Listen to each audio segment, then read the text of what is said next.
Voter Adhikar യാത്രയ്ക്ക് പിന്നാലെ seat വിഭജന ചർച്ചകൾ വേഗത്തിൽ പൂർത്തിയാക്കാൻ ഇന്ത്യ സഖ്യം. യാത്ര കടന്നുപോയ വിജയസാധ്യതയുള്ള മണ്ഡലങ്ങൾ കോൺഗ്രസ് ആവശ്യപ്പെട്ടേക്കും. 50-ലധികം സീറ്റുകൾ കോൺഗ്രസിന് നൽകേണ്ട എന്നാണ് RJD നിലപാട്.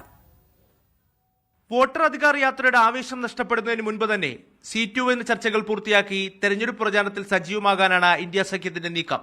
ബീഹാറിലെ 24 ജില്ലകളിലെ 60 മണ്ഡലങ്ങളിലൂടെയാണ് യാത്ര കടന്നുപോയത്. രാഹുലിന് ലഭിച്ച സ്വീകാര്യത അടിസ്ഥാനത്തിൽ കൂടുതൽ സീറ്റുകൾ കോൺഗ്രസ് ആവശ്യപ്പെട്ടേക്കും. ലഭിക്കുന്ന സീറ്റെണ്ണം കുറഞ്ഞാൽ വിജയസാധ്യതയുള്ള മണ്ഡലങ്ങൾക്കായി കോൺഗ്രസ് കൂടുതൽ പിടിമുറുക്കും. അതേസമയം പരമാവധി 50 സീറ്റ് കോൺഗ്രസിന് നൽകാമെന്നാണ് RJD നിലപാട്. Vikassheel Insaan party, CPIML, CPI, CPM എന്നീ പാർട്ടികളും ഇന്ത്യ സഖ്യത്തിലുണ്ട്. കഴിഞ്ഞ ലോക്സഭാ തെരഞ്ഞെടുപ്പിൽ ഇടതുപക്ഷം ബീഹാറിൽ മികച്ച പ്രകടനം കാഴ്ചവെച്ചിരുന്നു. കൂടുതൽ സീറ്റുകൾ മറ്റ് പാർട്ടികൾ ആവശ്യപ്പെട്ടാൽ സീറ്റ് വിഭജന ചർച്ചകൾ അനന്തമായി നീണ്ടേക്കാം. മീഡിയ 1, ഡൽഹി.